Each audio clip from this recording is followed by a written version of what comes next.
Hallelujah. Odafo onyankopon sha bebre ye de nyame ase enen so so de ache yen kwa. Aya na adum o ne mobro hu ni nti na de so ato yen. Ye ye ken nyina so domfo ye da wase bebre. Ubambo no hwa so pa o de hwe ye na o de kura ye mu no. Ya na ebru ya dwen ene ye nti ase so. Eno nti de nyina ye kon do se Ewurade ye besua wasem ye betie wasem. Na ye nyam shama safo Ewurade gudin kronkron no. Hallelujah. Odofo me ma wakwa ba de bauti ase sendwumedi yisubium. Ne ye ba fe akinkan sam efi Mmebusɛm etire eduonu enkron tichem dunum kosi dunson. Proverbs 29:15-17. Adofo mentie Ewurade asem. O say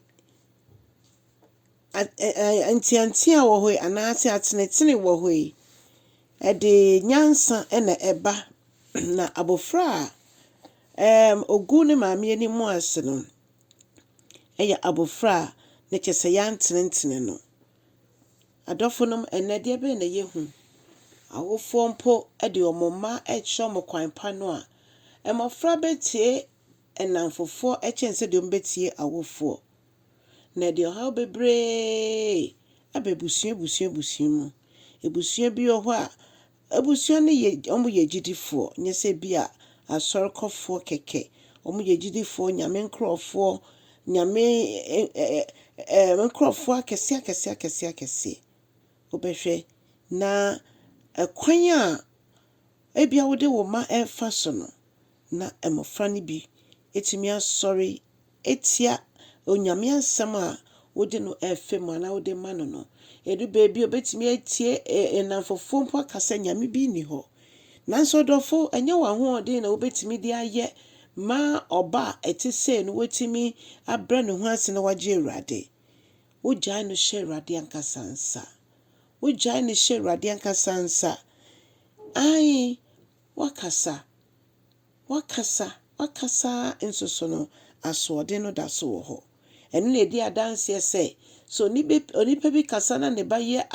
asomra eye setie etie asem no a enye nipa no na ho oden eye Ewurade adom obi okro ni mo Ewurade nanso ne ba no onyankopon so ni mu ama nkakra ebia wedi na danfo echi kra kwa asori ema nyame asem bi ato ne koma so nso na ebia owofo no mpo no ni mo Ewurade adofo no se ye ma betimi etie Ewurade asem anu betie ye ne a eji so mo de nka de omo ho am Ewurade eno nso onyankopon ene beye sa adwuma no na Ewurade atwe omo abaatan ho na wakyerɛ omo no ankasa no kwa ampa no